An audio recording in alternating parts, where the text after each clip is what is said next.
প্ৰবঞ্চনাৰ গোচৰত গ্ৰেপ্তাৰ হ'বলগীয়া হৈছে ছেটেলাইট চেনেলৰ সাংবাদিক গ্ৰেপ্তাৰ কৰা হৈছে নগাঁৱৰ সাংবাদিক দুলেন বৰাক মহিলা চিকিৎসকৰ পৰা 6,50,000 টকা লৈ প্ৰবঞ্চনা কৰিছিল দুলেন বৰাই আলফাৰ নামত ভাবুকি প্ৰদান কৰাৰ অভিযোগ দুলেন বৰাৰ বিৰুদ্ধে নগাঁও আৰক্ষীয়ে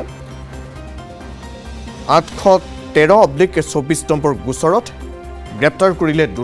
দুলেন বৰাক যোৰহাটৰ ৰোহন সাহু নামৰ এজন ব্যৱসায়ীৰ পৰাও লৈছিল 1.5 লাখ টকা নগৰ বহু লোকৰ পৰা 1 কোটিৰো অধিক ধন লোৱাৰ অভিযোগ দুলেনৰ বিৰুদ্ধে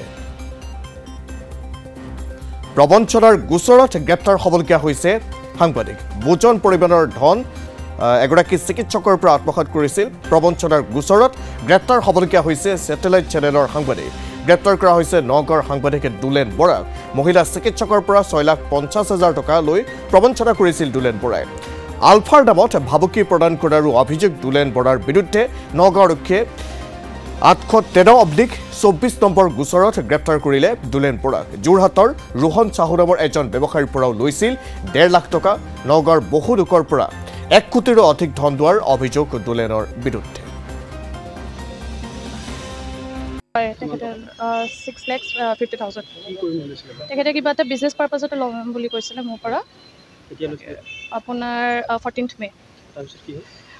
তেখেতে মই যেতিয়া আকৌ ৰিটাৰ্ণ তেখেতৰ পৰা পইচাটো বিচাৰিছোঁ তেখেতে মোক পইচা ৰিটাৰ্ণ নকৰে মই তেখেতক যথেষ্ট দিন দিয়া গৈছে তেখেতে সদায় মোক কয় আজি দিম কাইলৈ দিম মই ইনফেক্ট তেখেতক মোৰ প্ৰব্লেমছো কৈছোঁ তেতিয়াও তেখেতে নিদিয়ে আৰু লাষ্ট যেতিয়া মই তেখেতক কৈছোঁ যে মই পুলিচৰ হেল্প ল'ব লাগিব ষ্টিল তেখেতে মানে মোক কৈছে হ'ব আপুনি লিগেলি যাওক আপুনি পুলিচৰ হেল্প লওক যি কৰে কৰক মানে তো তেনেকৈতো নহয় বস্তুটো পুলিচৰ পাৱাৰ ডিভাইছিল আপোনাৰ হয় আৰু মানে মোৰ এগেইনষ্টত মানে মই যেতিয়া তেখেতক কৈছিলোঁ যে মই পুলিচৰ ওচৰত মই যাব লাগিব তেতিয়া তেখেতে ৰোহন সাহু তেখেতক ফোন কৰি পেলাই কৈছে যে বাইদেউ যদি পুলিচৰ ওচৰত যায় বাইদেউৰো যদি চিনাকি আছে তেতিয়া মোৰো মানে আলফাৰ লগত চিনাকি আছে তেনেকৈ মানে আলফা ৱাৰ্ড মেনশ্যন কৰিছে হয় তেখেত আপোনাৰ DY 365ৰ ৰিপৰ্টাৰ হয় বুলি তেখেত মোৰ ওচৰত এজ এ পেচেণ্ট আহিছিলে তেখেতৰ ৱাইফ তেখেতৰ মাদাৰ আৰু তেখেতৰ কোনোবা এজন মানুহ এজ এ পেচেণ্ট আহিছিলে মোৰ ওচৰত হয় হয় DY 365ৰ ৰিপৰ্টাৰ হয় বুলি কৈছিলে তেখেত